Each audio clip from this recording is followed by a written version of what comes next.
अज्ञात मिले शव का पुलिस ने किया खुलासा, दोस्त गिरफ्तार। गाजियाबाद के साहिबाबाद थाना क्षेत्र में जनकपुरी इलाके खजूरी पार्क स्थित 15 तारीख को मिले अज्ञात शव की पहचान कर पुलिस ने हत्यारोपी को गिरफ्तार कर लिया है। गिरफ्तार किया गया युवक जौनपुर का रहने वाला है और 10वीं कक्षा पास है, जो साहिबाबाद के जनकपुरी इलाके में अपने परिवार के साथ पिछले 8-9 सालों से रह रहा था। मृतक युवक और हत्यारोपी दोस्त थे। आपको बता दें कि 15 तारीख को साहिबाबाद थाना क्षेत्र के जनकपुरी इलाके में खजूरी पार्क में एक अज्ञात युवक की लाश मिली थी। युवक का चेहरा और सिर कुचला गया था। पुलिस ने परिवार की तहरीर पर मुकदमा दर्ज किया था और शनिवार को पुलिस ने साहिल नाम के युवक को हत्या के मामले में गिरफ्तार किया है। पूछताछ में साहिल ने बताया कि वह साहिबाबाद के पाइप मार्केट में एक फैक्ट्री में काम करता था। उसी के साथ काम करने वाले रजनीश से उसकी दोस्ती हो गई थी, जिसके बाद वह कंपनी से निकलते हुए शराब पी लिया करते थे। हत्या से पहले भी उन्होंने साथ बैठकर शराब पी थी। इसी बीच उनकी आपस में कहासुनी हो गई।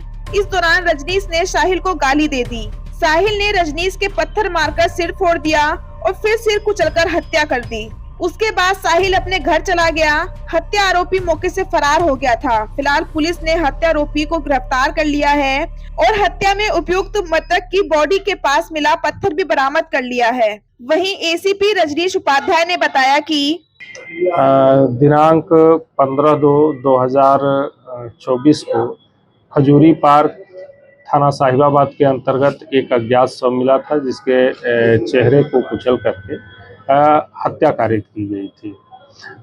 इस संबंध में थाना हाजा पर दिनांक 16/2/2024 को धारा अंतर्गत 302 नामजद अभियुक्तों टंटन उसके साथी के विरुद्ध मुकदमा पंजीकृत किया गया था और इसके अनावरण के लिए 3 टीमों का गठन किया गया था। इसका सफल अनावरण करते हुए साहिल पुत्र विनोद कुमार, वर्तमान पता जनकपुरी, मूल पता जौनपुर उत्तर प्रदेश का रहने वाले को हिरासत में लिया गया और इससे आला कत्ल की बरामदगी की गई। पूछताछ में इसने बताया कि घटना की रात रजनीश के साथ यह जा रहा था छुट्टी के बाद, तो इन दोनों ने शराब पीने का प्लान बनाया और शराब खरीदी दुकान से।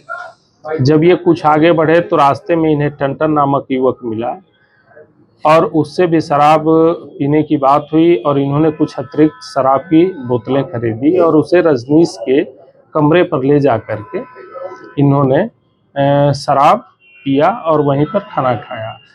अत्यधिक नशा हो जाने की स्थिति में साहिल ने मृतक रजनीश से कहा कि तुम मुझे मेरे घर पे छोड़ दो, जो कि खजूरी पार्क के पास में है। ये इतने अधिक नशे में थे कि यह अपने आप को संभाल नहीं पा रहे थे दोनों, और जब ये खजूरी पार्क पहुंचे इनमें आपस में विवाद शुरू हो गया था और एक दूसरे के विरुद्ध अशोभनीय टिप्पणियां की जा रही थी, जिससे कि इसने उसे धक्का दिया और वो गिर पड़ा और वहीं पड़ी हुई ईंट को उठा करके उसने उसके चेहरे पे वार कर दिया। इसके बाद एक बड़ा सा पत्थर का टुकड़ा उठाया और उसके चेहरे को बेदर्दी से कुचल दिया। चूंकि पूछताछ में जो तथ्य प्रकाश में आया और अन्य सीसीटीवी विवरण आदि से जो जानकारी हुई, उसमें साहिल उसे खजूरी पार्क ले जाता हुआ दिख रहा है और साहिल का घर भी जो किराए का है वह खजूरी पार्क के थोड़ी ही दूरी पर। अभियुक्त के आपराधिक इतिहास के विषय में जानकारी की गई। अभी तक अभियुक्त का आपराधिक इतिहास पूर्व का प्राप्त। 1 माह पूर्व से ही अभी इनका आपस में परिचय हुआ था रजनीश से। ये पाइपलाइन मार्केट में काम करता है। जो मृतक रजनीश है वह भी पाइप मार्केट में काम करता है, मजदूरी करता है और जिसने उसकी हत्या कारित की है साहिल, वह भी पाइप मार्केट में ही काम करता है।